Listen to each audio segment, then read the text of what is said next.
This episode is brought to you by LifeLock. It's Cybersecurity Awareness Month, and LifeLock has tips to protect your identity. Use strong passwords, set up multi-factor authentication, report phishing, and update the software on your devices. And for comprehensive identity protection, let LifeLock alert you to suspicious uses of your personal information. LifeLock also fixes identity theft, guaranteed or your money back. Stay smart, safe, and protected with a 30-day free trial at LifeLock.com/podcast. Terms apply. This episode is brought to you by Battlefield 6.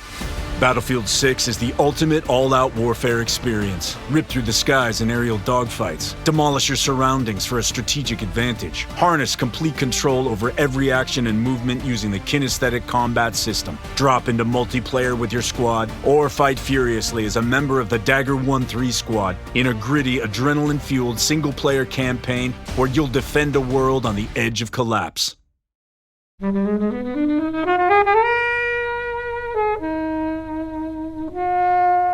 I'll be honest, I didn't appreciate this film when I first watched it. I thought it was cold and impenetrable. I've watched it a couple of times since then, including for this episode, and I think it's now one of my favourite Coen Brothers films.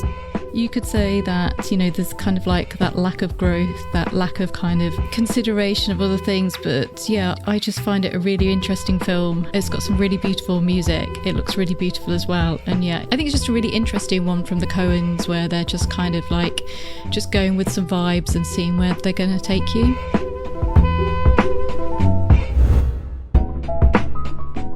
Hello and welcome to Flixwatcher. This is the special 400th episode where we are looking at Inside Lleywn Davis. This was a choice by your regular hosts of Flixwatcher, but let's say hello to them. Hello, Helen. Hello. And hello, Cody. Hello. And as the special guest co-hosts, we've got myself, Andy Williams, and Sean Wilson. Hello. We both guested on Flixwatcher. We did Studio 666 a few episodes ago, and we've had you both separately on our podcast, which is Frame to Frame. Thank you as always to the mighty people for their mighty tunes, and thanks to Ben from Rocket Audio for editing this podcast and all of our episodes. Please do remember to head over to Spotify and Apple Podcasts and Pocket Casts and go there and give us a 5-star glowing review and rating, and join the conversation with us on Twitter, also Instagram, TikTok and Blue Sky.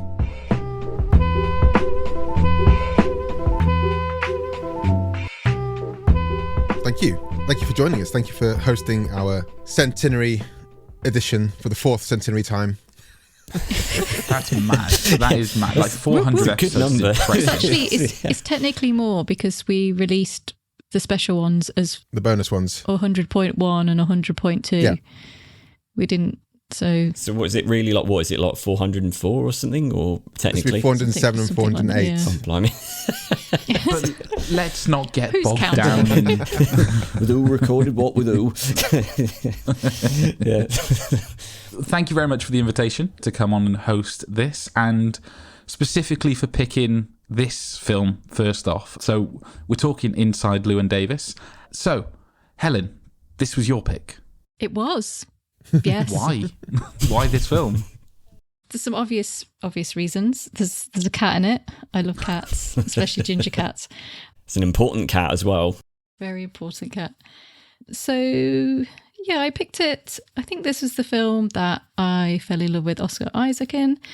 I really love the songs. I really love the Dylan era of New York City. Just that kind of like era of folk music is really, really interesting. It's got a really great cast. It's an interesting one because I also feel like it's one of those films that really winds people up, and that there's a lot of people who really, really hate it. There's not really much of a plot going on. I think the Coen Brothers themselves were like, the reason we added the cat was to give it a bit of a plot going on. So it's one of those films where you could probably say that not much happens, but a lot happens. And, you know, the character Llewyn, he's a tricky character. You know, he is... a dickhead. An asshole, repeatedly called an asshole. And kind of he is. And you could say that, you know, there's kind of like that lack of growth, that lack of kind of consideration of other things. But yeah, I just find it a really interesting film. It's got some really beautiful music. It looks really beautiful as well. And yeah, I think it's just a really interesting one from the Coens, where they're just kind of like just going with some vibes and seeing where they're going to take you. Absolutely. I mean, we've discussed this on Frame to Frame, Sean, so I already know where you sit on Inside Llewyn Davis. Have you got time for Helen's synopsis? I do. This is the bit that myself and Helen dread every couple of years. I was going to ask you, Kobe, what's your relationship to Inside Llewyn Davis? I've seen it once at the cinema, and I like it a lot. I find it very interesting in ways we're going to get into after the synopsis. I don't want to preempt side of things. So you've seen it once before and once now for this? Yeah, exactly. Once at the cinema Excellent. and once now for this. Helen, I have the timer ready for you. We are ready to count it down. So... Terrifying moment. And go. So in 1961, New York City, folk singer Llewyn Davis is at crossroads. Guitar in hand, he struggles against seemingly insurmountable obstacles to make a name for himself in the music world. But so far, success remains elusive. Relying on the kindness of both friends and strangers, Llewyn embarks on an odyssey that takes him from the streets of Greenwich Village to a Chicago club, where awaits a music mogul who could give him the big break that he desperately needs. Oh, and there's a cat in it. 30 seconds. Well done. Love it. Boom. Thanks, Rotten Tomatoes, for that. You're not supposed to give away your secrets. People really take the time to write their synopses down. Often they're the best ones. Quite often they're not the best ones. But yeah, it's tough. That was a really good one. Yeah. I mean, I think you're kind of helped by the sparseness of the plot. Is that preempting where Knives Out is?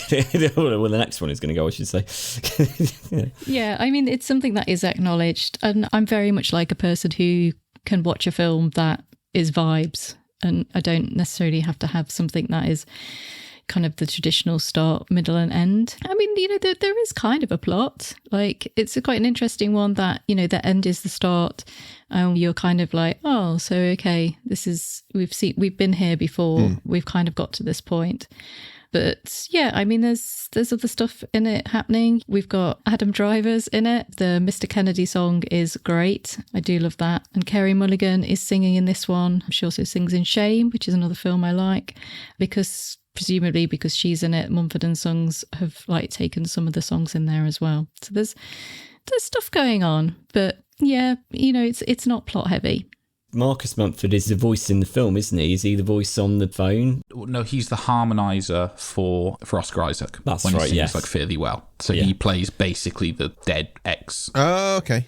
Oh, interesting. Singer. But you hit on, I think, one of Sean's favourite moments. So I'm going to tee him up for this with his 10, 9, 8, 7, 6, 5, 4, 3, 2. Uh-oh. Yeah, we haven't practiced that. Not at all. Yeah. Our prep shows. Yeah. First time I'd seen Adam Driver in anything. I know, Andy, you and I were discussing this earlier. When it comes to the Please Mr. Kennedy Space Novelty Records song, I remember the first time watching this Inside Llewyn Davis, I think it was at the London Film Festival, and I was like, who's that gawky chap in the cowboy hat who is recording with Justin Timberlake and Oscar Isaac, because he's great.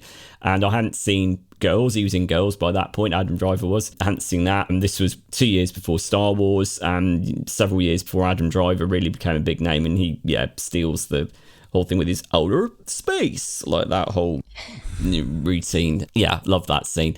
And it's a great takedown of just those fairly crappy novelty records that came out at the time. The only original song for the film. Oh, is it? They considered entering it to the Academy Awards and then decided against it. Oh, they should have done that. Oh, yeah. Why didn't they do that? Why not? Shits and giggles. Yeah. Why not? Yeah, they're the Coen Brothers. They don't take things seriously. They claim that Fargo was a true story when it wasn't. So, yeah. Wait, it wasn't? It wasn't. This is a complete misnomer, that bit of text that comes up at the beginning. They just threw it in there. Andy, are you joking there? For shits and giggles. Yes, I was, yeah. It's not a true story. I know it's not a true story. I'm asking if Andy knows it's not. No, right. Again, we've done it on the podcast. I was just double checking. I was like, hold on, you actually... I mean, to be fair, the story of Fargo isn't that far-fetched. Deaths happen and it could quite easily be turned into a bit more of a caper if there's a real story behind it. But the fact that it isn't, it's just kind of like, wait, hold on, why did you say it is, but it isn't? Sure, fine, Coen Brothers, do your thing, whatever, who cares? Yeah.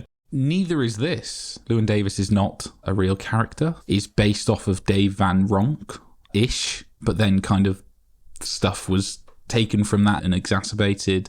Even like the front cover of Llewyn's record in the film that he shows to the record producer is very heavily inspired. Yes, F. Murray Abraham. That's heavily inspired by the Dave Van Ronk record that they're taking the name from as well. Sorry, just to go back to Adam Driver. This is the gawkiest I've ever seen him. Have you seen Girls? Oh yeah, I've seen Girls. But in Girls, at least, he's gawky, but also he progresses as the series goes on. The first time you see him, you're like, who's this kind of weird, lankyish guy? And this is this kind of Girls period. So I knew exactly who he was when I saw this. So it was like, I think Girls is astonishing. I thought it was fantastic. But then to see his transformation from that into Kylo Ren, into a marriage story where at some point where it becomes Kylo Ren, he just becomes massive. And I can never see him as this kind of gawky guy. And I was watching it thinking, hold on, has he like held himself in, has he held his body in a different way that he's, seems really awkward in a way that I don't think he could do that now. His head's almost like a smaller shape as well. His head's thinner and everything. But he's a very physical actor, isn't he? He's more of an ensemble in this, isn't he? He very much kind of fits into the role of, when you see something on stage, when you see a play, when you see a musical, sometimes the whole cast come out and the lead will kind of sink into the rest of the ensemble, and then suddenly the lead will step out from the ensemble. I don't think he can step back now. Yeah. He's very much out. But in this, Inside Lleywn Davis, he's a great cameo, but he is still a cameo. Yeah, 100%. I think, barring Girls, I think he was anonymous enough as a film actor to get away with this, wasn't he? He could blend in. Like I think we were saying is he wouldn't blend in now because he's too big. Like people know him, right? But like, largely after Star Wars. Both physically and so, yeah. Yeah. Can't fit him in the screen. Yeah.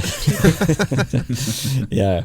This is I think a key point in sort of folk music history when you're looking at like the Gaslight Cafes in the 1960s.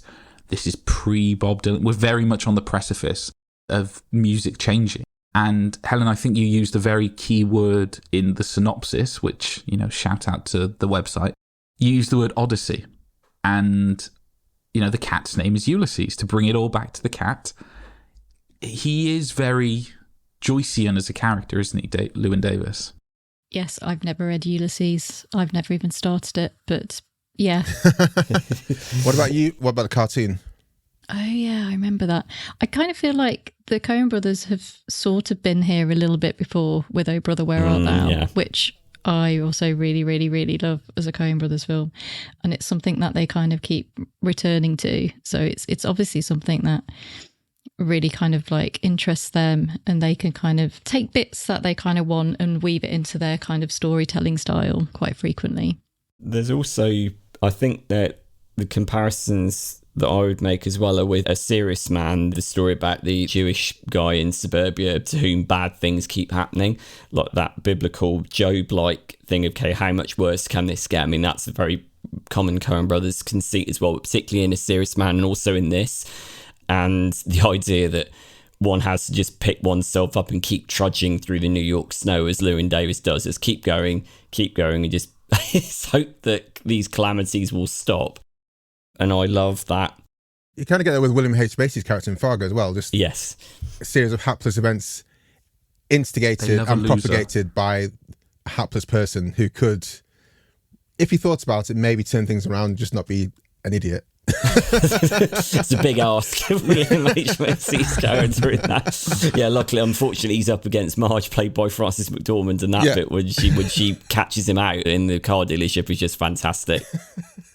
But what I love, spoilers for Fargo. Well, it's quite old now, but point taken. The Coens love like the almost, don't they? They love the sort of tragicomedy of the lovable loser. Like Llewyn is almost famous, he's almost loved, he's almost successful. Is he almost but he's in always any that of these? step I from don't know. Yeah, you kind of feel when he's on the with cusp. His partner. Yeah. And with Carey Mulligan's character, he's almost loved. Like Dylan gets the moment. Even the cat runs away from Llewyn. He's very close, but also so far away because he's emblematic of what Dylan changed. I don't know how into like 60s folk music any of you three guys are. I get the feeling, Helen, you might be more so than the others. I mean, I loved A Complete Unknown. I thought A Complete Unknown was great. It's the perfect back-to-back, isn't it? This is a perfect double bill. See, I thought A Complete Unknown tried to be this film and just didn't get it. I thought the atmosphere of this, Inside Llewyn Davis, just felt so much more convincing. I was so much more pulled into this world, but that's just, what I thought, personally. Yeah, I don't know much. I love things like Simon Garfunkel and Roger and Freddie. I remember them. The Wiggles. I can't remember the names of anyone else. Yeah. But I really appreciate folk music, but it would never be a sole genre that I listen to.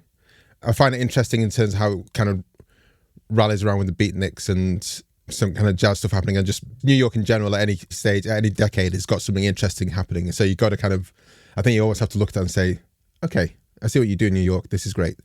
But would I have gone to see this? Would I have gone to see Bob Dylan when he first started? Probably not. The music doesn't hold me.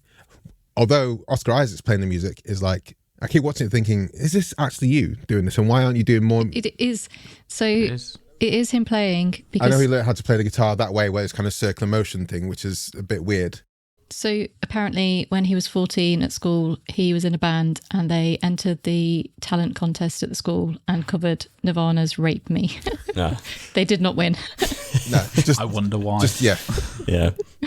But yeah, that is him singing and playing. And he's got a fantastic voice. Yeah. He's really good. He's really good in it, I think. What he does in the film, though, he's kind of the old guard, isn't he? He's the one that is playing the standards, the folk songs that have been passed down generation by generation. Like, the most politically engaged song that he sings is about Jane Seymour, the wife of Henry VIII. Yeah. It's more that, whereas Dylan ushered in that politicization of folk music, so it became a whole scene, the whole thing. And again, Llewyn is both emblematic of the old in that he's playing the old folk music, and almost nearly there for the new, not quite. He's the support act. Yeah, but then we end on Bob, and basically Bob comes in and goes, yeah, I'm going to have a go at doing this. And then he completely tears everything up, creates complete chaos, basically ends up casting out the people who helped him get there, completely like turn his back on folk and become electric and completely change music. So there's a lot of like Dylan kind of elements in this with that. Do you know the song that they chose of Dylan's to put in the film was Farewell? They didn't go like the standard route of Blowing in the Wind. They went Farewell, when you think one of the songs that we hear again and again is Fare Thee Well. And even the final words that Llewyn says are au revoir. It's all about saying goodbye to that old style of music. The times they truly are changing. Yeah. Exactly. They could have chosen that song, but it's too on the nose. Probably too expensive. No, it wouldn't have been too. They would have got it if they wanted it. Well, this is the reason why there's all of the music on there is all traditional songs. So there's no copyright in this film for the music. So they would have had to have paid for Dylan's songs, whereas something like Hang Me, Oh Hang Me, they wouldn't have had to, because that's a staple, isn't it? I think it's a traditional thing. I feel that's more of a choice from them, though. I'm sure if they really wanted the song specifically, they would have fought for it in the way that... Yeah. I don't see that as being a thing. I think that's more that it made sense to them within the construct of the film, but also it's like, well, it's free. and it was cheap. Yeah.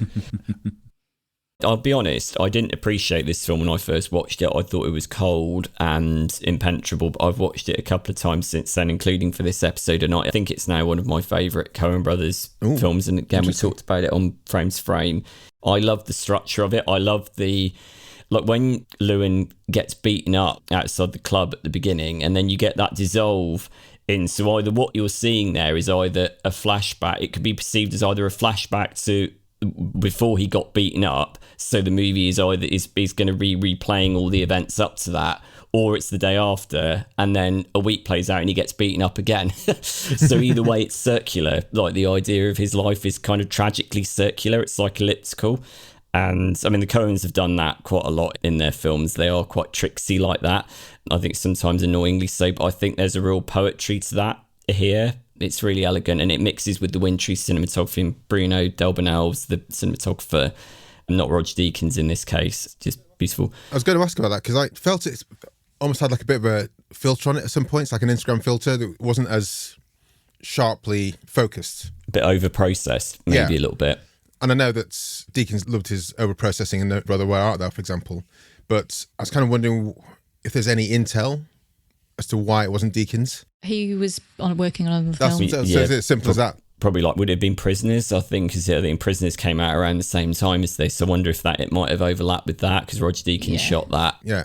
It was literally that. Villeneuve was like, come on, mate. Let's join my bandwagon as well. But we didn't get Roger Deakins doing Dune, although Greg Fraser did a fantastic job on that, so I shouldn't really complain. But yeah. No, we got Blade Runner instead, which we can take what we get. Yeah, this is true. Yeah. Did anyone else think that it looked a bit, obviously it would have been intensely so, but he just seems a bit more smudged. I don't know, when he was outside, for example, in the wind, in the snow. The colour palette is apparently meant to like align with the Dylan album that's referenced in this, which... Yeah, I think it's stylised, isn't it? It's the look of it is definitely stylised. I don't think it's meant to be realist. It's kind of quasi-realist, like magic realist, I think, because I think the character, Llewyn's journey is quite surreal and it is quite odd in its own way. Then that's before we get to John Goodman. You're itching to get to John Goodman. No. I just thought I'd lace him in there because we can set him up. So. I love the cinematography. I love the way that it builds this world, this sort of smoky looking world of 60s New York. It's a New York I would love to have visited. I know that it's just one of those times that lightning was in a bottle. So it would have been great to have gone into those coffee shops. I know Kobe mentioned that you wouldn't probably have gone to see Bob Dylan. I absolutely would have. I'd have spent every single night in one of these cafes. But Sean, you keep bringing up John Goodman. Well, twice, but yeah, fair enough. I'd take the point, yeah. He's another cameo in the film, I guess, and yeah, he just comes on, abuses Welsh people and Welsh delicacies, gets threatened to get his walking stick shoved up his behind, and then threatens Oscar Isaac with some voodoo. So hoodoo. Yeah. And exits stage right shortly afterwards. Not pursued by a bear, pursued by a folk musician. I mean, John Goodman is obviously a Coen Brothers mainstay. I mean, Barton Fink might be my favourite film of theirs that they've done, largely propelled by John Goodman's performance. He just aligns with them so well, whether they're... I mean, even more than Lebowski with Goodman. Oh, which one's that again? The Big Lebowski. Sorry, I thought you said the one in the basket. So I was like, there's a basket? Yeah, the Big Lebowski. Bowling movie, Sean. We've done this also. We did it recently, yeah. Yeah, I think that they bring something out of John Goodman, that darker, edgier quality, that angry quality, which is always very interesting to watch. And it is kind of on display in this very brief... He's only in Inside Lleywn Davis for about 5 minutes. But, yeah, it's hilarious. You know, Roland Turner, jazz artists. I imagine there must have been models for this character, like snooty jazz artists, spits on folk musicians. You know, you play a C major and the cat pukes up a hairball. You don't throw yourself off the George Washington Bridge like Llewyn's partner did. You throw yourself off the Brooklyn Bridge. You know, was he a dumbbell? And he's such an asshole. That's so dark. But he sort of gets his comeuppance, doesn't he? Like, yeah, you know. I can't get over the rear bit. The fact that he doesn't like the rear bit. He gets given rear bit. Yeah, insults Welsh cuisine as well. Yeah. It's posh cheese on toast, but we don't tell people that. It's rare. But it had him purging from every orifice. So he's mocking our national dish as well as one of our names, Llewyn, which is consistently mispronounced in the film. The double L is a letter in and of itself in the Welsh alphabet, which is always the sound. Can you do that again? No. So, for example, we don't call a football club based in London Millwall in my house. We call them Millwall because double L's. So the whole film should be Llewyn Davis the whole time, but no one says it. Americanization sounds like something in Lord of the Rings. It's like... Wait till you go up north and you see Hush. Yeah, we'll be thinking of other ones now. Don't, you'll be here all day. Yeah. Just hello. Yeah. Just hello. Yeah.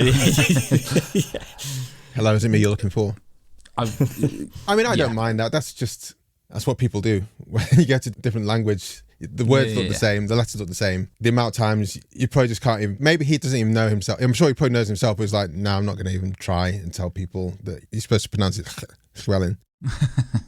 We don't get any backstory behind his name. Like, his sister is called Joy, so there's no... Yeah, strange, isn't it? Reason why he's got that name, or whether it's a stage name or anything like that. But in the car scene with John Goodman, he just goes to say his mother was Italian, didn't he? And then John Goodman cuts him off, and then that's it. And it's almost like the film is interrupting our attempt to get any backstory. It's like, that's it. You know, we're not having any more. But that scene is interesting because one could take the movie as one big allegory, because when John Goodman says rude words won't work with me, and when he implicitly puts that curse on Llewyn and why has my life gone to shit, which is exactly what happens. That's what happens to Llewyn afterwards. So do we take that some kind of prophecy did come true in a weird kind of way? I love the way the movie works on all these different levels. Like, you can take it literally as a pragmatic story of a folk artist trying to make it big before Bob Dylan, or there is some kind of weird quasi-spiritual allegorical thing going on in the background prompted by John Goodman's intervention.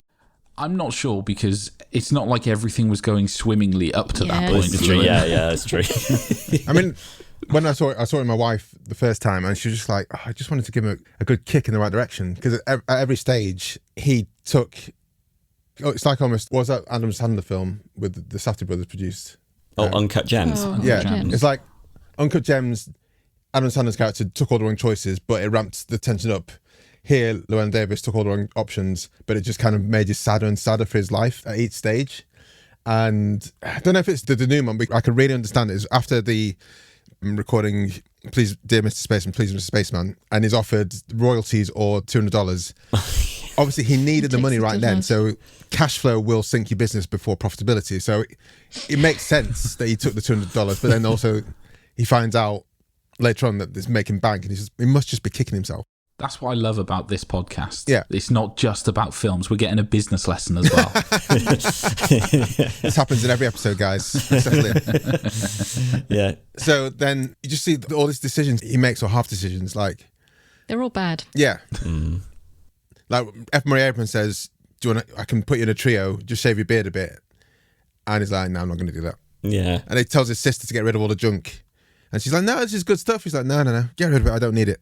And just kind of, mate, just it's not that big a box. That's somewhere you can keep and maybe treasure it, and come back in 5 years' time. You might find something useful there.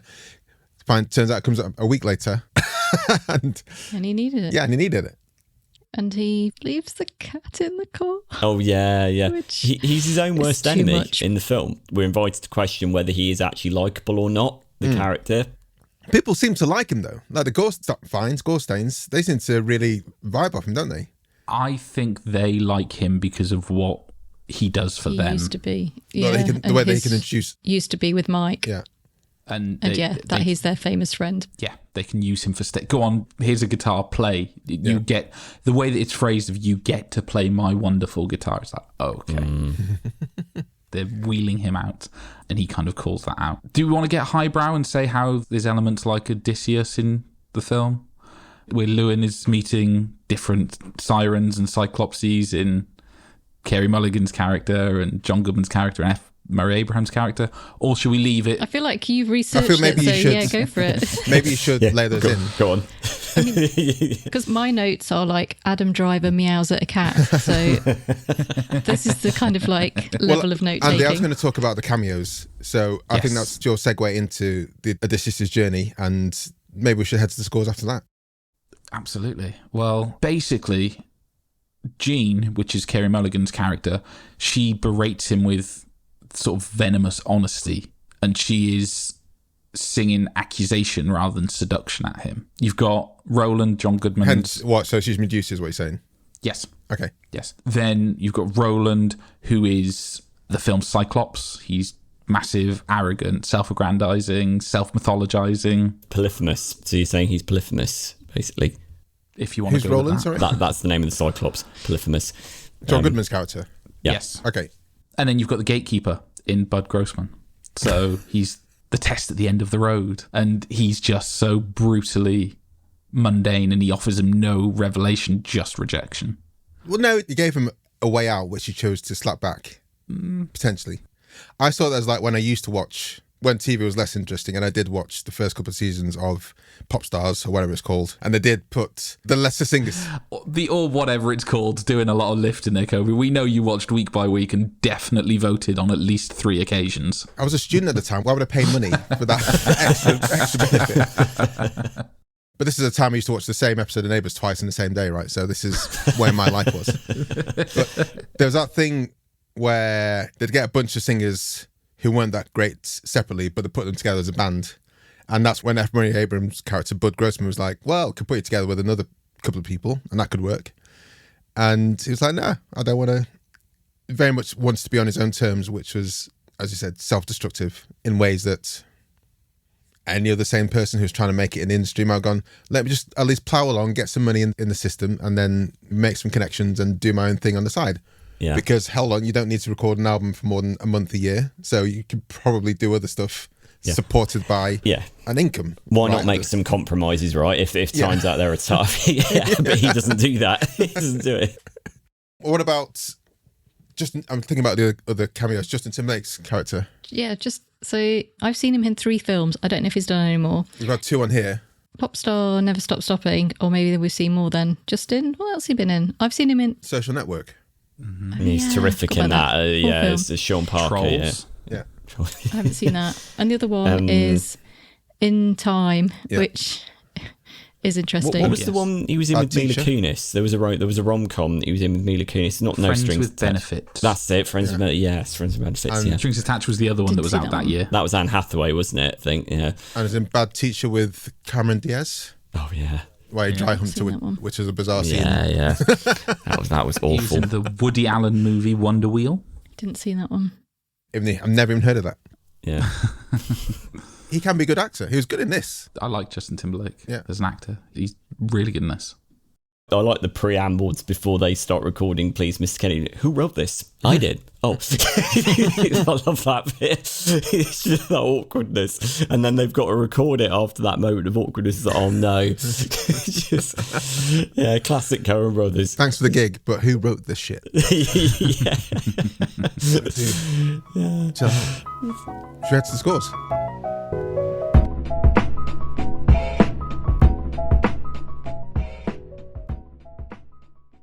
I'm Sam Clements, host of the 90 Minutes or Less Film Festival, another podcast in the Stripped Media family, a podcast that celebrates movies under 90 minutes long. Each episode, I'm joined by a special guest who selects a movie to join our prestigious lineup. Past guests have included fellow Stripped Media family members Martin and Sam from Song by Song, and Cody from Flixwatcher, and Dave from The Wire Stripped. Search for us now on the app you're currently listening to this podcast, or join us at 90minfilmfest.com.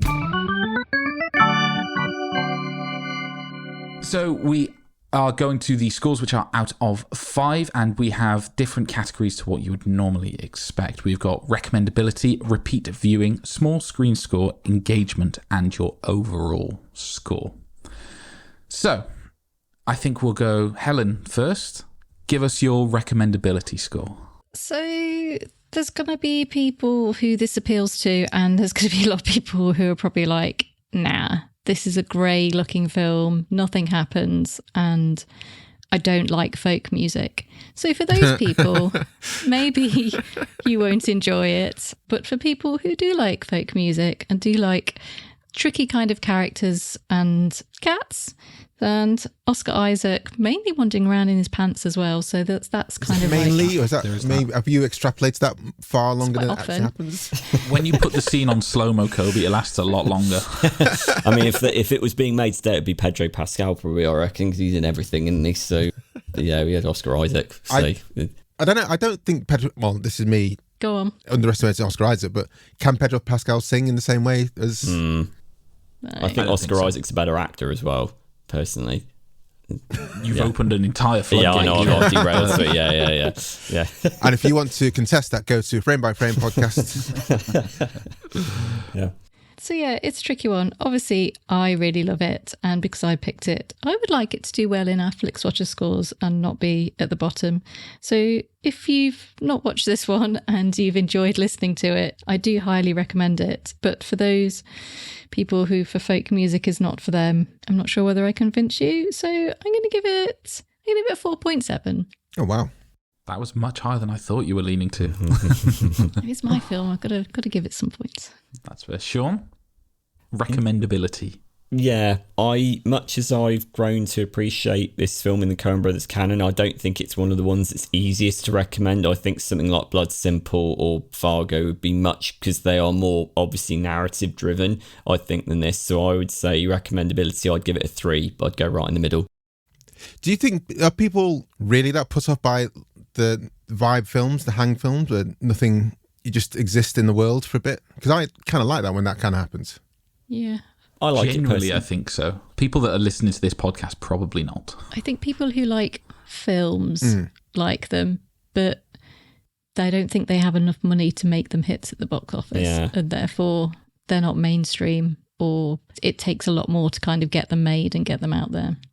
I think, if you look at something like No Country for Old Men, where the themes and the canvas is just a lot broader, I think that would be easier to recommend, like the landscapes and the archetypal good and evil characters, whereas this is much more enigmatic, I think. And yeah, I agree with the point that the folk music element does make it quite specific, and I imagine that might put quite a few people off, even though I wouldn't want them to be put off by that, because I think the music is terrific and it's really well performed. And I'm not, an expert on this period of music at all, but yeah, I'd say it would be a tough sell, this one, personally. Cody, what are you saying? I'm going to, just kind of thinking, I think we kind of are, I know obviously 4 of us here have film podcasts, so we're kind of in that kind of cinephile bubble where we're kind of happy to absorb lots of different types of film. So sometimes it's hard for me to extract myself from the fact that, hey, it's just a film where people play guitar for a bit and you're just following the life of a person being a doofus. Versus I feel No Country for Old Men would be a hard sell for some people as well, because The violence. Yeah, the violence, period set. Also, not Benicio del Toro. Oh, Javier Bardem's character is just like... He's a bit scary. It's a bit scary. So I'm trying to think which of those two would I find... Which of the Coen Brothers films would I find easiest to recommend? It's not even Big Lebowski. Big Lebowski. No, because Big Lebowski wasn't that... Big Lebowski is a difficult sell. Definitely. And we've had Big Lebowski on here, so I'm trying to think what Hudson could probably... Oh, brother. I would say Blood Simple, personally, because Blood Simple is like a noir story, and it's only 90 minutes long, and it deals with a lot of quite gothic, like salacious topics. So I think that would be, that would probably be appeal to people who like horror, maybe. Well, I was thinking just even Raising Arizona. That's just like a really simple faff around. Yeah. True Grit. Yeah, True Grit. Yeah. We've had a lot of Coen Brothers on here, actually, haven't we? Maybe, but this has gone past Quentin Tarantino. They've gone past Quentin. Well, you're going to find out. We'll get to the end of the episode and we'll find out. Okay, I'm going to go for 4. I like it better on rewatch than I did initially. I probably wouldn't go to it again if someone said... No, I won't go to it first choice if someone said pick a Coen Brothers movie. Burn After Reading, we've had on here as well. That's another one I've grown to like a lot. I really like Burn After Reading. Where you learn nothing. Yeah. But we won't do it again. I'm going for 4. I'm going for a flat 4. Okay. Well, I'm going to go between Cody and Helen, which is a wonderful place to be. Interesting. I'm going to go 4.3 because I love this film. I love the time period. Anyone that doesn't like folk music, I don't want to talk to them anyway. So if I give them a bum recommendation, then that's fine. So I'm very happy to recommend this to people. Is the folk thing that much of a draw, though? Because for me, it's more than... For me, yes. Okay. I listened to this soundtrack on the way home today, on my commute home. I listened to these songs. I love hearing these arrangements of them that T-Bone Burnett got involved with, Oscar Isaac performances of them. I love sort of old school folk music. It's what I learned to play on guitar. I see you've got a couple hung behind you as well. I've got a classical guitar upstairs. Well, I've got an electric and an acoustic as well, but the classical is the one that I'll go to and play some of the sort of more melodic folk songs.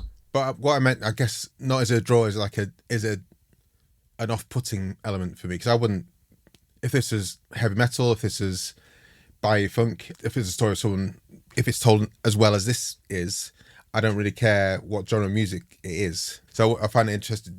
Is that really off-putting to some people? And I would think so. Yeah, I don't think A Complete Unknown made the money that they were kind of hoping for when you could probably compare it to something like Bohemian Rhapsody. Bohemian Rhapsody. Well, that did get me wondering, actually, if Inside Llewyn Davis was clearly based on the life of a real person, would that make it an easier sell? Because music biopics do tend to do broadly pretty well. Well, we'll see how Deliver Me From Nowhere goes by the end of the month. Yeah. Very exciting. Tickets already booked.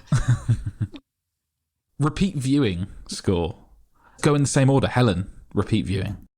Yeah, so I saw this at the cinema, and then I think I saw it again when I bought the DVD, but I hadn't seen it since then. And I think it's literally just like been on Netflix in the last sort of few days. So it's literally arrived. So when you get that nice notification, I was like, oh, I'm definitely going to watch that.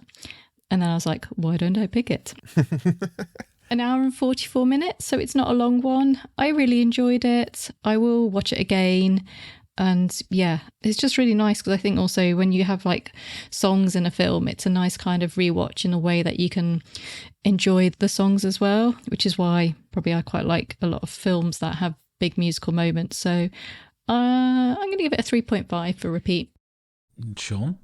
Yeah, I'll give this a 4 in terms of repeat viewing because I think there's myriad details in there, like character details, visual details. There are things going on in the background that I didn't spot until I'd watched it 3 or 4 times over. So rich, like all Coen Brothers films are. Yeah, so I would say 4. I'd say this rewards repeat viewing quite a lot. Cody? This is the second time watching it. I think that makes sense for me. It's good coming to it with like a general kind of vibe of I know where it's going. The John Goodman section was the piece that stuck in my mind most, and the Please Dear Mr. Kennedy or whatever the song was called, I can't remember. Those are the 2 bits that stuck in my mind the most. So it's quite interesting, almost like rediscovering it again.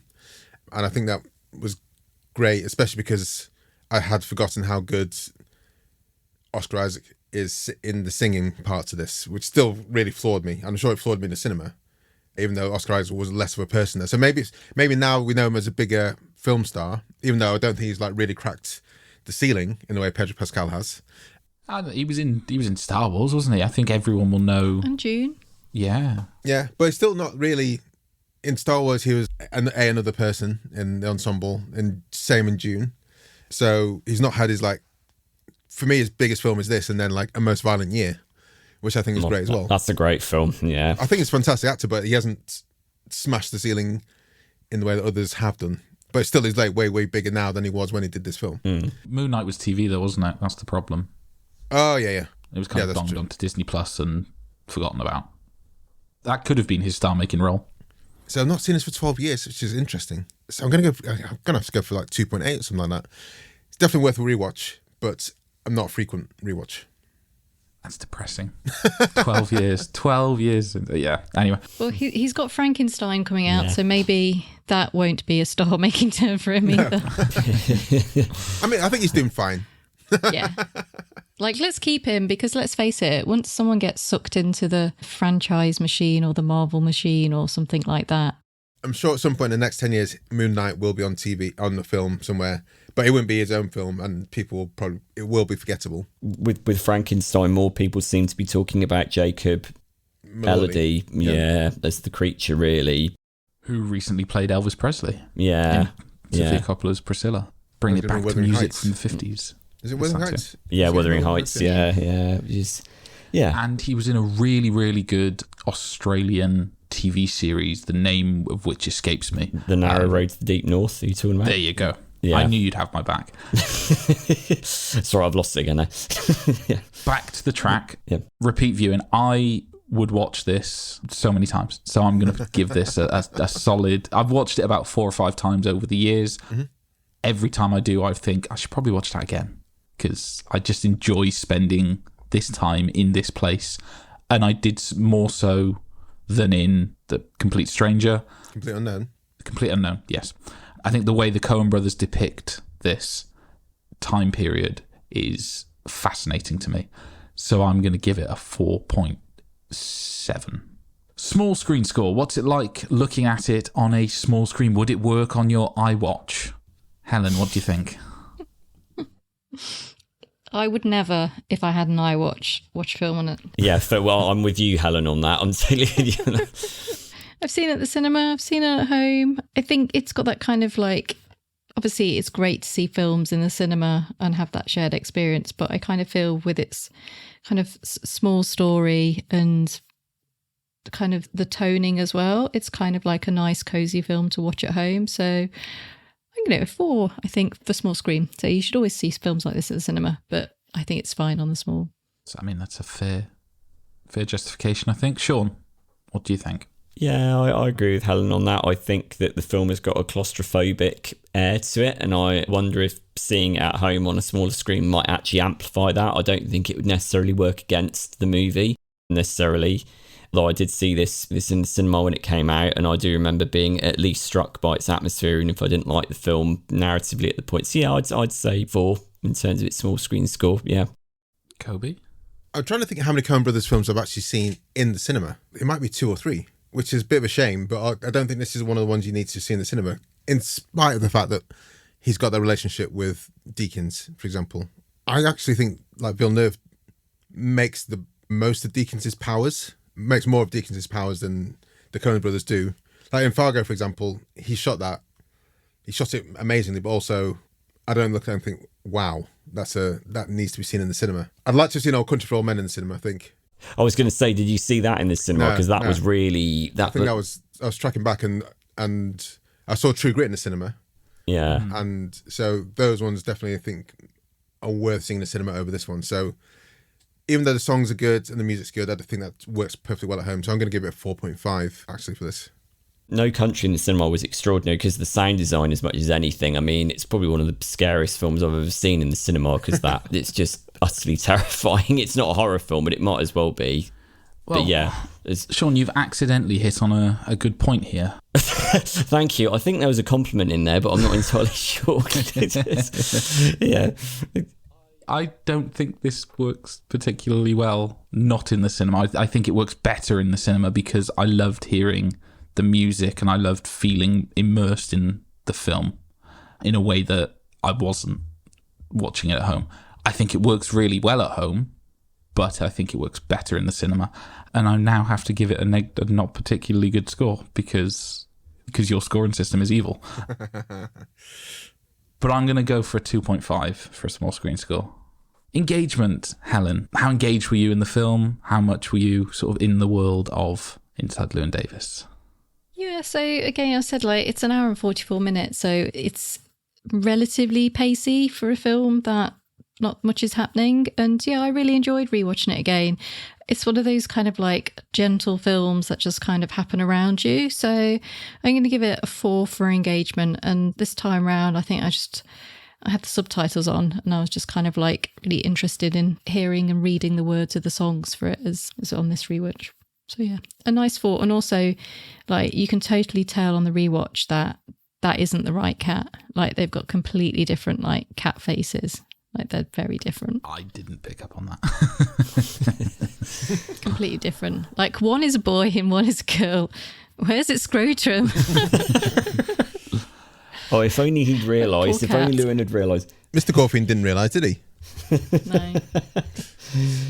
No. Sean, engagement. How engaged were you? I get more and more engaged with this film the more I watch it. So I'd give it a 4.5 because I love the idea of building a narrative around 1960s folk music in New York with a completely inscrutable main character in it. I think that's just such a Coen Brothers thing. I don't know if many other directors would dare to pull that off. I think it's unique to them, and the spell that casts is, I think, much more engaging with every subsequent watch. I just discover more and more things every time. So yeah, 4.5. And Kobe? I'm going to give it high because it's a second rewatch and I couldn't remember where it's going. So as the story progresses, as the film progresses, you're kind of thinking, what is he going to do next? And one of the most interesting points for me is when he was driving back and he hitchhiked with that guy from Chicago back to New York, and he sees a sign for Akron, which is where a previous romantic dalliance with his was potentially there with a child he didn't know about until a few days ago. And at that point, I was kind of, you're like, is he going to turn off to Akron at any point? And it's full of these little things where you're like, is he going to do it? Is he going to do it? And I was like on 10 talks because I really couldn't remember what he was going to do. And then no, he doesn't. it's almost like the movie deliberately avoids that dramatic avenue. It's like, no, we're not going to gild it. It's just like it's not going to happen, and that's it. We're not going to give you that satisfaction of like tying up that kind of loose end of the story. That got me thinking what was going on in his head there, because was he thinking, I should meet this child? I don't think that was. Was he thinking, did he just want to have a blowout with someone because he's in that kind of mood? And, it got me. So those kind of bits where you're trying to work out what's going on in his head, because a lot of people would do things very differently to how he did them. And he's clearly a talented guy, but also he's a bit of a muppet at the same time. Why would you leave the window open with the cat there that you didn't know about? Are you concerned about it? Why would you contest what this record producer is saying? Just shave your beard or go into like, maybe do you want to consider doing a double act? Just say yes. Just say yes, for goodness sake. Look, I don't know. You, Sean, specifically, as a writer, you have an artistic integrity. Yeah. And I have seen you being asked to amend that integrity and you fighting back against said request. So writing is solo. Music can be solo or it can be with a group. You can't do writing as a double act. It just doesn't physically work. Lennon and McCartney would beg to differ. Well, but that's writing as... Oh, yeah. Anyway. So, engagement 4.5, sorry. 4.5. I'm going to give this a 5. I'm going full. I'm going top marks. I love the film. That gives us an overall score of exactly 4.00000. I'm not sure... How many times have you had point zeros? How many times have you had solid numbers? I think 0 times before this. Yes, we need it. How brilliant that on episode 400 we have managed to get 4.00. It's almost like we worked out the algorithm and calculated all of our scores together. But no, we didn't do that. Yeah, you did like it. I was just going to say, you intrigued, so I did a little bit of totting up, and we've had 6 Tarantino films and had 6 Coen Brothers films, but this makes it number 7. So they are our most popular director so far. Lucky number 7. We've not even covered them all. So yeah, I should say one of the choices for the 400 bonus was to watch Kill Bill Volume 2. And I was denied that opportunity by Sean and Andy. But that would have taken neck and neck. Tarantino. No, that would have been 7-7 level pegging. At some point, someone will pull Kill Bill 2. Frankly, it was a time thing, Kobe. I barely had time to watch these 2 films this week as it was. Also, one half of Frame to Frame isn't that keen on Tarantino, and it's not me. Yeah. Why are you putting me out to dry, man? Yeah. It's the end of the episode. You put me out to dry. Throw that in there. Yeah. This is why we might take the reins again back and just say thank you so much for hosting, guys. Do tell everyone where we can find Frame to Frame. And we had Studio 666. Sean, what was your choice? Talk to Me. Yes. I think was the other one. Oh, yeah. Nice. Yeah. Yeah. The weird. You need to come on and pick movie. updated choices. Maybe you can pick Kill Bill Volume 2, Sean. Well, he's going to pick a different Tarantino movie just to annoy me. Yeah. There's not many left. The only one we haven't had is Hateful Eight. If it's not Kill Bill 2. Yeah. Actually, I don't know which one I'd go for there. I'm not that keen on either Why of don't them. you go for the overlong one that could do with a damn good edit? Oh, which one? Yeah. No, we've had that. Yeah. Oh, you're Take your thinking pick from Tarantino. Hollywood. Once upon a time. I like Hollywood. Or are you thinking... But thanks, guys. Thank you so much for taking the reins. It's been a pleasure. Thank you for the kind invitation. And you do need to join us and pick some new films for the post 400 episodes. Absolutely. And I mean, everyone can find us. We're on all podcast streaming platforms at Frame to Frame. We're on also pretty much all social media sites as at Frame to Frame Pod. So do feel free to check us out there. Bye. Enjoyed this episode of Flixwatcher podcast? Why not leave us a 5-star review on iTunes? You can also follow us at FlixWatcherPod on Twitter, and we're at FlixWatcher on Instagram. Thanks as always to the mighty people for their mighty tunes and Rockwood Audio's editing skills. If you're looking to get your podcast edited as sweet as this, get in touch with Rockwood, ROKK Wood Audio. Tell them Flixwatcher sent you.